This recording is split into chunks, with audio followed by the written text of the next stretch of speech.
India US വ്യാപാര കരാറിനെ ചൊല്ലി parliament ഇന്നും പ്രക്ഷുബ്ധമാകും. എംപിമാരുടെ സസ്പെൻഷൻ ഉയർത്തി സഭയ്ക്കകത്തും പുറത്തും പ്രതിഷേധം ശക്തമാക്കാനാണ് പ്രതിപക്ഷ നീക്കം.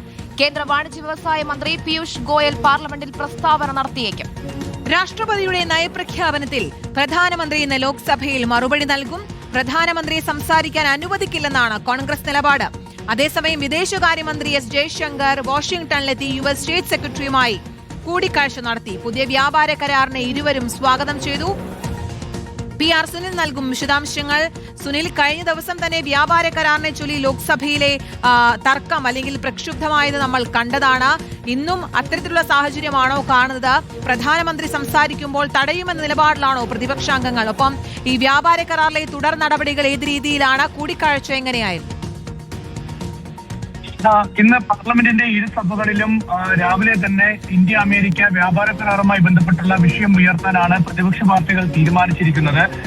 വ്യാപാര കരാർ സംബന്ധിച്ച് ചർച്ച വേണം എന്നാവശ്യപ്പെട്ട് ലോക്സഭയിൽ അടിയന്തര പ്രമേയ നോട്ടീസും രാജ്യസഭയിലും ചർച്ച ആവശ്യപ്പെട്ട് നോട്ടീസ് നൽകാനുള്ള തീരുമാനം എടുത്തിട്ടുണ്ട്.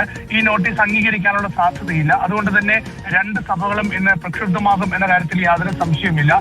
ഈ വ്യാപാര കരാറുമായി ബന്ധപ്പെട്ട് ഒരു വിശദാംശങ്ങളും ഇതുവരെ കേന്ദ്ര സർക്കാർ പുറത്തുവിട്ടിട്ടില്ല. ഇന്നലെ കേന്ദ്ര വാണിജ്യമന്ത്രി പീയൂഷ് ഗോയൽ ഓൺലൈൻ വഴി ഒരു പ്രസ്താവന നടത്തി. പക്ഷേ ആ പ്രസ്താവനയിലും കരാർ ഒപ്പുവെച്ചു എന്ന് പറയുന്നതല്ലാതെ കരാർ അന്തിമ രൂപമായി എന്ന് പറഞ്ഞതല്ലാതെ കരാറിന്റെ വിശദാംശങ്ങൾ പുറത്തുവിട്ടിട്ടില്ല. അപ്പോൾ ഈ കരാർ എന്താണ്, കരാറിന്റെ വിശദാംശങ്ങൾ എന്താണ് എന്നത് സംബന്ധിച്ച് പ്രധാനമന്ത്രി തന്നെ നേരിട്ട് സഭയിൽ പ്രസ്താവന നടത്തണം എന്ന് ഇപ്പോൾ പ്രതിപക്ഷം ആവശ്യപ്പെട്ടിട്ടുണ്ട്. ഏതായാലും അതിന് സർക്കാർ തയ്യാറായില്ല എങ്കിൽ വലിയ പ്രക്ഷുബ്ധ കാഴ്ചകളിലേക്ക് രണ്ട് സഭകളും നീങ്ങും.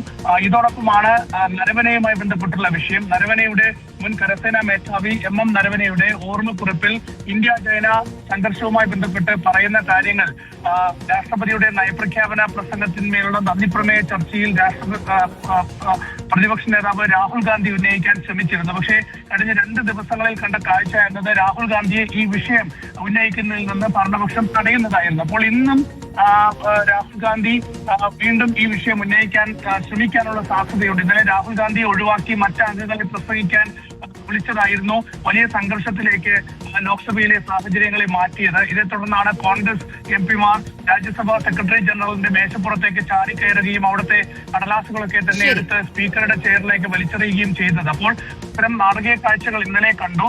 ഏതായാലും ഇന്നും രാഹുൽ ഗാന്ധിയുടെ പ്രസംഗം തടസ്സപ്പെടുത്തി എന്ന് ചൂണ്ടിക്കാണിച്ചുള്ള വലിയ പ്രതിഷേധം കോൺഗ്രസ് അംഗങ്ങൾ ഉയർത്താനുള്ള സാധ്യതയുണ്ട്. എല്ലാ പ്രതിപക്ഷ പാർട്ടികളും ഒറ്റക്കെട്ടായാണ് ഇപ്പോൾ പാർലമെന്റിന്റെ ഇരു സഭകളിലും ഈ വിഷയങ്ങളൊക്കെ തന്നെ ഉയർത്തുന്നത്. അതുകൊണ്ട് ശരി, എന്തായാലും ഇന്ത്യ US വ്യാപാര കരാറിൽ കൂടുതൽ വിവരങ്ങൾ ലഭ്യമായിട്ടില്ല. പ്രധാനമന്ത്രി അതിനെപ്പറ്റി വിശദീകരിക്കണമെന്നാണ് പ്രതിപക്ഷാംഗങ്ങളുടെ ആവശ്യം. എന്തായാലും ഇന്നും പാർലമെന്റ് പ്രക്ഷുബ്ധമാവാനുള്ള സാധ്യതയാണ് കാണുന്നത്.